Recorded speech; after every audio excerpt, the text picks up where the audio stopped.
I felt, really grateful that Rob and that Stephen Sondheim sort of gave me permission to be all those things, unpolished and neurotic um, and sort of modern. And but then she is vulnerable and she does have heart, and she works herself into a frenzy when she's too in her own brain. And there are moments where Rob had to remind me it's less head, more heart, and especially toward the end of the film. And that's where things become simpler for her because she's faced with something greater than herself.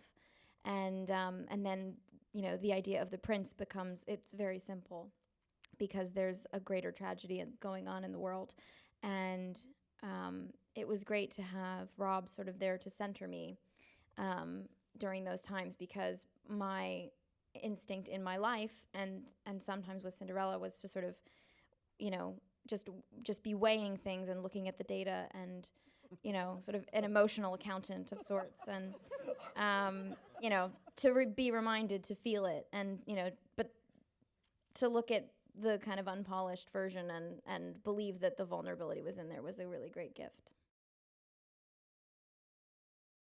That tiny scene between the baker and Cinderella, the line in the original show is, "You must come with us. You shall be safe in our company." And I remember thinking that we were going to be rehearsing that scene for like 10 minutes and on to the next thing.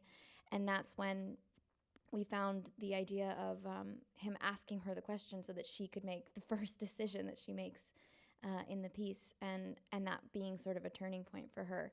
And I think that Rob shares that quality with Sondheim, where nothing is wasted, everything has a purpose. And it's a small scene and it's an even smaller line. All I say is thank you, but it's a huge turning point for her as a character.